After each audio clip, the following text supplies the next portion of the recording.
Okay, ever get that feeling at the checkout like, wait, how did my groceries cost that much? Or maybe you've seen a brand new supermarket pop or something totally different. Happens all the time, right? Exactly. Well, welcome to the deep dive for Saturday, April 26, 2025. This is where we take a whole bunch of sources, pull out the really interesting stuff, and basically give you the cheat sheet. And today we're drawing some insights from the Consumers 360 News Commentary, Consumer Trends and News April 25, 2025 podcast over on consumers.app. Right.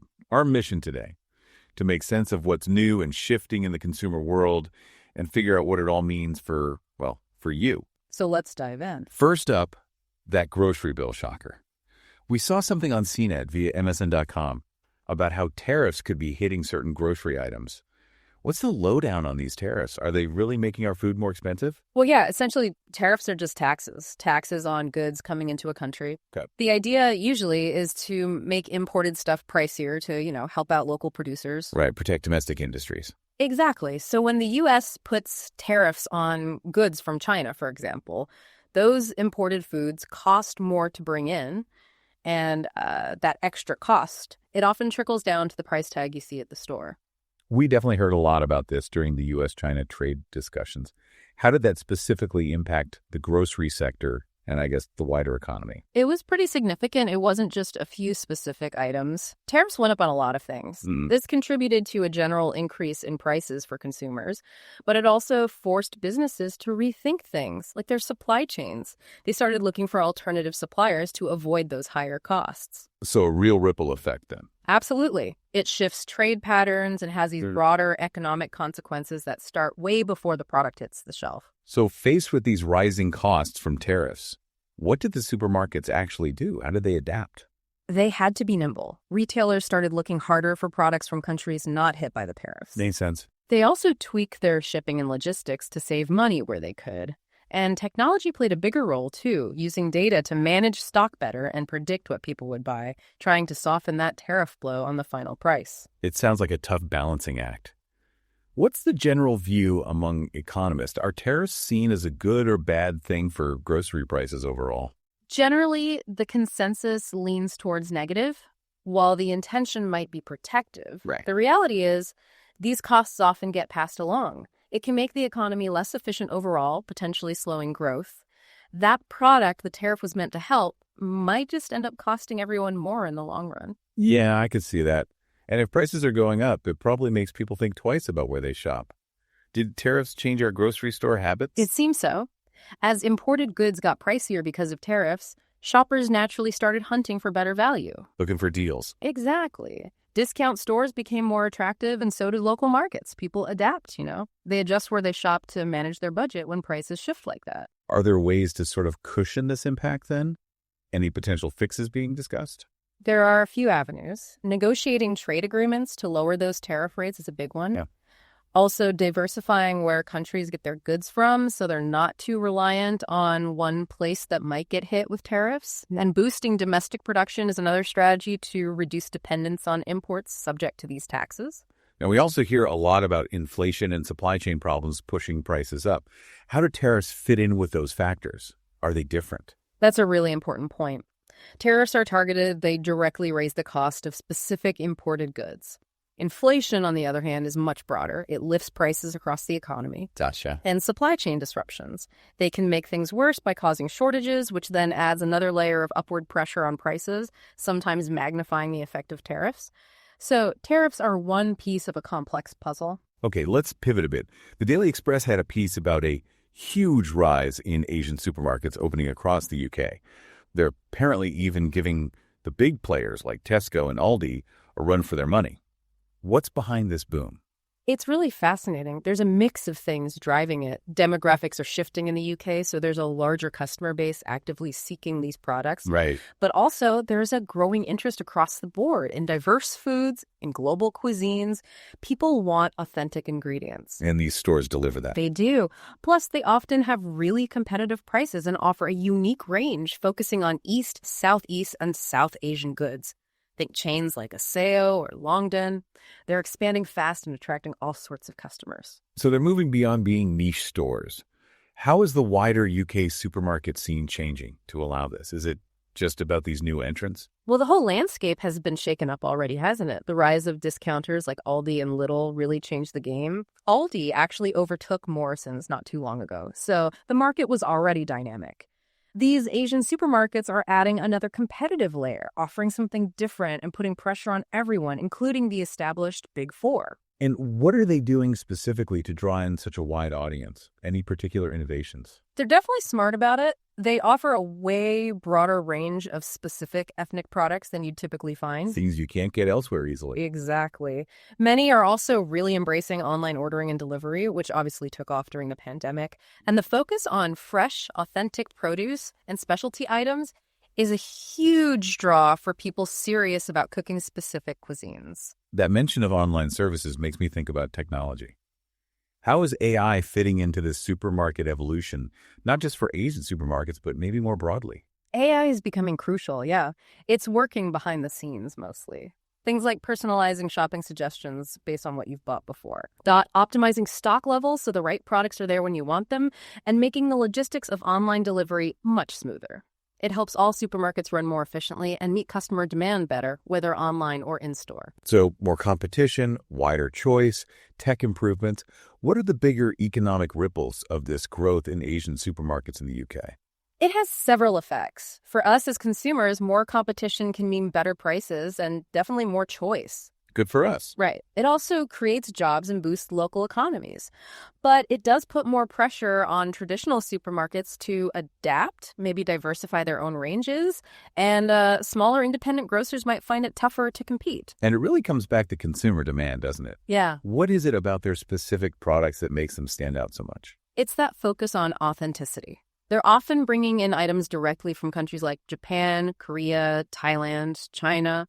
Ingredients and snacks you just won't find in a typical British supermarket. That unique selection. That's their core strength. It caters not just to specific communities, but to anyone curious about exploring global food cultures. It really shows how our tastes are changing the high street. Now let's switch lanes again. The Manchester Evening News looked into bulk buying. Is it actually cost-effective? The big Costco run question. Generally, yes, buying in bulk can save you money. The per-unit price is usually lower. Right, like the price per nappy or per dishwasher tablet. Exactly. Research even shows that when stores display that per-unit price clearly, it helps people see the savings. Over time, it can definitely reduce your overall supermarket spending if you do it right. We saw a lot of bulk buying during the pandemic, didn't we? How did that change behavior? It did. People tried to reduce their trips to the store, so buying more at once made sense. Fewer exposures. Right. But it also potentially highlighted some inequalities because not everyone has the space to store bulk items or the upfront cash to buy them. Good point. Has technology made bulk buying any easier recently? Somewhat, yeah. Things like buy online, pick up in-store, BOPS have become more popular. You can order larger quantities online and just swing by to collect them, which is convenient. But there are downsides, right? Especially with fresh food. Oh, definitely. Perishable goods are the big challenge. Buying a massive bag of salad sounds great until half of it goes bad. You really need to plan carefully to avoid waste, which kind of defeats the purpose of saving money. How do the big supermarkets manage to offer those lower prices on bulk items anyway? Is it just scale? Pretty much. It boils down to economies of scale. They buy huge volumes from suppliers, which lowers their cost per item, and they can pass some of that saving on. Their whole operation is built for high volume. Interesting side note. Sometimes these big retail centers become destinations in themselves, almost recreational. Does that factor in? It can, yeah. Some research looks at retail centers as places for activities beyond just shopping. And things like how far you have to travel definitely influence whether you'll go there, especially for a big bulk shop. So, for retailers offering both online and physical stores, what's the best way to manage pricing and getting the stuff to us, whether it's delivery or pickup? It's complex. They need smart strategies for pricing across channels and figuring out the most efficient fulfillment, whether that's delivering to your home or having you use those BOPS options. It's about balancing cost, convenience, and speed in that omni-channel world. Okay, let's shift to how people are feeling about the economy. We saw articles from AOL and MarketWatch talking about consumer sentiment. What exactly is this index they mentioned, the University of Michigan one? Right, that's a really closely watched measure. It's basically a survey that asks people about their personal financial situation. Are things getting better or worse? and also their view on the economy's prospects, short-term and long-term. And why does that matter? How does people feeling gloomy affect the actual economy? It can have a big impact. If confidence drops, people tend to cut back on spending, especially on bigger purchases like cars or holidays. They might save more instead. Right, they get cautious. Exactly. And since consumer spending is a huge driver of economic activity, a significant dip in sentiment can actually slow down the whole economy. MarketWatch mentioned a slight improvement back in April 2023, but it was still pretty weak, partly because of a pause in tariffs. Yeah, sentiment has been bumpy. That period saw a small uptick, but confidence was still fragile. Things like inflation, interest rates, and yes, even trade policy uncertainty like tariffs all play into how people feel about their economic future. A pause in tariffs might have offered a little relief, but other worries remained. Does how we feel as consumers affect the stock market too? It seems to correlate, yes. There was a study mentioned that found things like negative online reviews, a form of expressed sentiment, could actually drag down stock returns for companies. It suggests market performance isn't just about hard numbers. Investor and consumer mood matters. So policymakers must watch this sentiment data pretty closely then. Oh, absolutely. Central banks and governments use consumer sentiment readings as one indicator when they're deciding on things like interest rates or fiscal support measures. It helps them gauge the economic temperature. And how does this sentiment index line up with other economic data like unemployment or GDP? They generally move together, reflecting the overall macroeconomic picture. If GDP is growing and unemployment is low, sentiment tends to be higher, and vice versa. It's part of that broader economic narrative. Has technology changed how we measure this stuff? Are surveys evolving? They are. While traditional surveys are still key, researchers are increasingly using technology like analyzing social media data or online search trends to get faster, more nuanced readings of public mood. But it must be hard to get it perfectly right, measuring feelings. It is challenging. People's views can change quickly, and surveys might not capture everyone. That's why researchers are always looking for better methods, using more sophisticated data analytics to try and get a more accurate and timely picture of consumer confidence. Okay, let's journey way back in time now. Fistis.org on MSN.com had an article about how farming spread across the world. How did human connections play a role? It seems they were crucial. Agriculture didn't just pop up everywhere simultaneously. It spread largely through people interacting, sharing knowledge, seeds, farming techniques. Like neighbors teaching neighbors? Sort of, but on a much larger scale over time. Trade routes, migration, even conflicts could lead to the exchange of agricultural practices between different groups and across vast distances. Did farming start in just one place then? No, that's the interesting thing. Evidence points to several independent centers where agriculture originated, like the Fertile Crescent in the Middle East, China, Mesoamerica, the Andes. Different crops and animals were domesticated in different regions around the same rough time periods. The article mentioned the Incas and terrace farming. That sounds pretty innovative. It really was. Terrace farming was an incredible adaptation to the steep Andean mountains. The Incas built these step-like platforms on hillsides, which prevented soil erosion, conserved water, and created flat land suitable for growing crops like potatoes and maize in a challenging environment. And what about animals? How did domesticating them fit into the spread of farming? Animal domestication was a huge part of the agricultural revolution. Animals provided not just food like meat and milk, but also labor. Think oxen pulling plows and materials like wool and hides. This made farming much more productive and sustainable. So how did societies change when they went from hunting and gathering to farming? It was a fundamental shift. Hunter-gatherers were generally nomadic, moving with the seasons and food sources. Agriculture allowed people to settle down in one place, leading to villages, then towns, and eventually cities. It enabled population growth and the development of more complex social structures. Did they just grow one or two main crops back then? Actually, crop diversity was really important. Ancient farmers often cultivated a variety of crops suited to their local environment. This wasn't just about having different foods, it was also a risk management strategy. If one crop failed due to disease or weather, others might still survive. Can we learn anything from these ancient farming systems for today? Definitely. Studying how ancient societies farmed sustainably for centuries, often in difficult conditions and without modern chemicals, offers valuable lessons for sustainable agriculture today. Techniques like terracing, crop rotation, and maintaining biodiversity are still relevant as we look for ways to farm more ecologically. Fascinating stuff. Now let's talk about trust, specifically in regulated markets. Forbes had an article on building consumer trust. What works? In highly regulated areas like finance or healthcare, building trust is paramount. Key strategies include being really transparent about practices, communicating clearly and honestly, and crucially, demonstrating strong compliance with regulations. Like GDPR for data privacy. Exactly. Although, even with rules like GDPR, consistent enforcement and making sure people understand their rights can still be challenging. But the intent protecting consumers is key for trust. What about new financial tech, like central bank digital currencies, CBDCs? How might they affect trust? CBDCs raise new questions. For people to trust them, governments and central banks need to be crystal clear about how they work, guarantee robust security against hacking or misuse, and ensure user privacy is protected. Transparency is vital there. And in finance, especially with AI making decisions, how do you build trust in something like a deep learning model? That's a big one. Fairness is critical. People need assurance that AI models aren't biased or discriminatory. Companies are developing ways to quantify the trustworthiness of these models, making their decision-making processes more understandable and auditable. We mentioned digital privacy rules like GDPR. Are they actually succeeding in boosting consumer trust? What are the hurdles? It's mixed. While regulations set standards, challenges remain in enforcing them effectively across borders and ensuring businesses fully comply. Plus, many consumers still aren't fully aware of their rights or how their data is used. Studies in places like the Netherlands and Ghana show these enforcement and awareness gaps are real issues. How have established regulated markets, like electricity, evolved to maintain trust? Electricity markets often undergo reforms to balance regulation, competition, and consumer trust.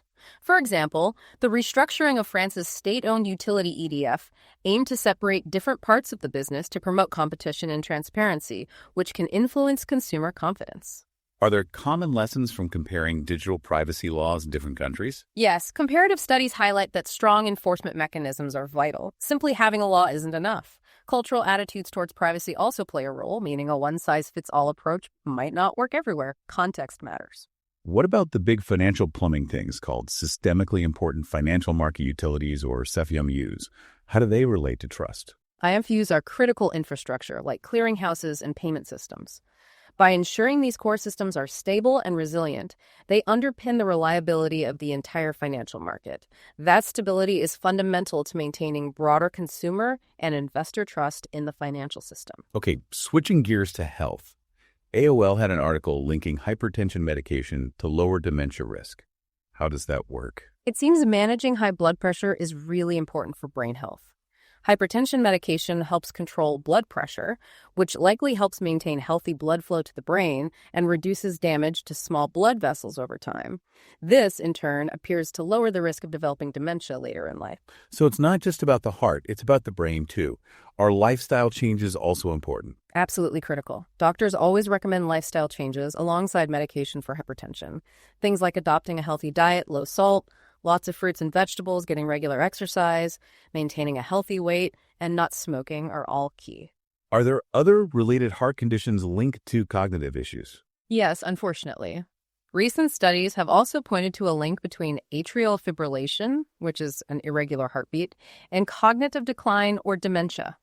It underscores the strong connection between cardiovascular health and brain health. What about dementia that starts earlier in life? Is there a connection to metabolic health? There seems to be.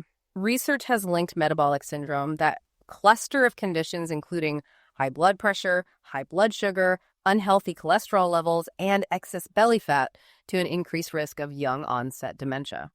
It highlights the importance of managing metabolic health across the lifespan. Is there new technology helping us understand how high blood pressure affects the body? Yes, there's an approach called radiomics. It uses advanced analysis of medical images, like heart scans, to extract detailed information that might not be visible to the naked eye. This can help researchers better understand the subtle ways hypertension impacts heart structure and function. So, tackling high blood pressure, especially earlier in life, could have long-term cognitive benefits. That's the strong suggestion. Preventing or effectively managing high blood pressure, particularly during midlife, seems to be a really promising strategy for reducing the risk of cognitive decline and dementia later on.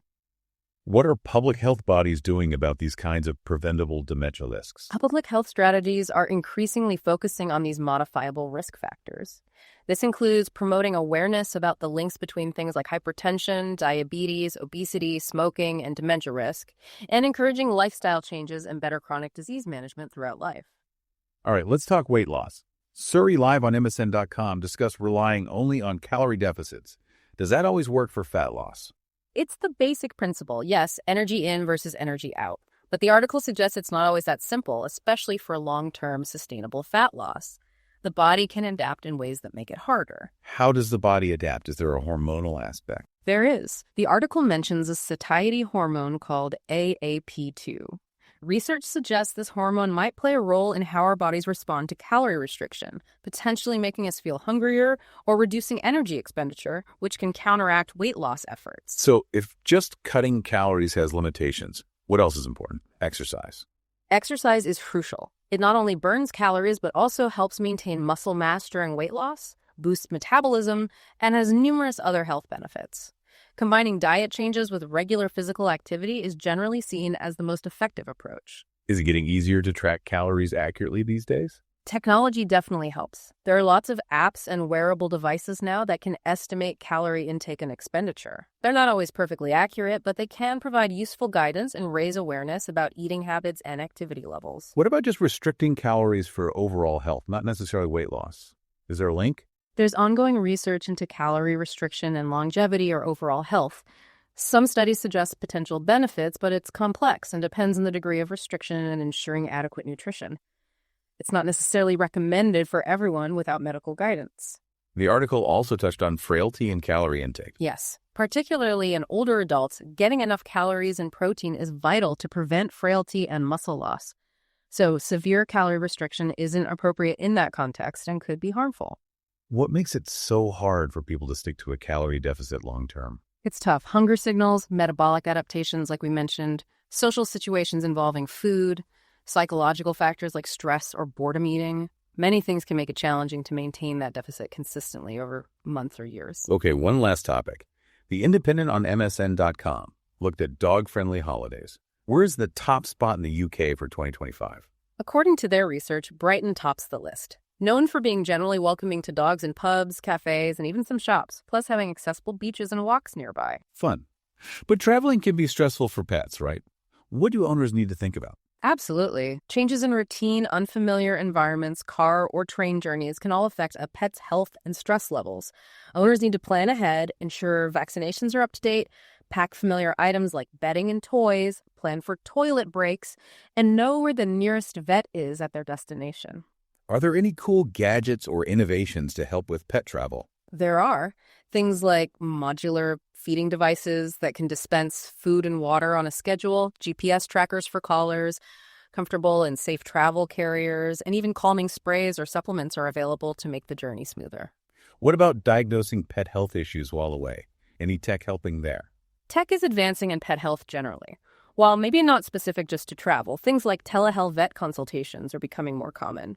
The article mentioned Petco's Media Insights engine, which suggests retailers are using data analytics to better understand pet health needs and trends, which could eventually inform product development for things like travel wellness. So what are the key things owners can do to keep pets safe during travel?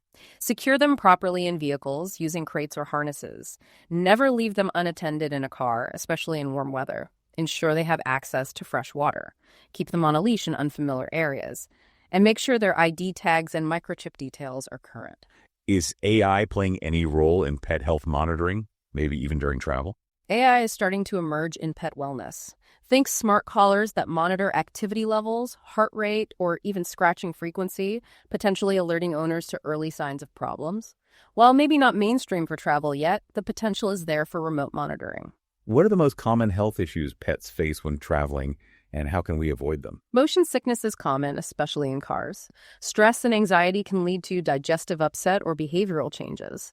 There's also the risk of picking up parasites like ticks or fleas in new environments, or heat stroke if traveling in hot weather. Mitigation involves gradual acclimatization to travel, using prescribed medications if needed, preventative parasite treatments, and being mindful of the conditions.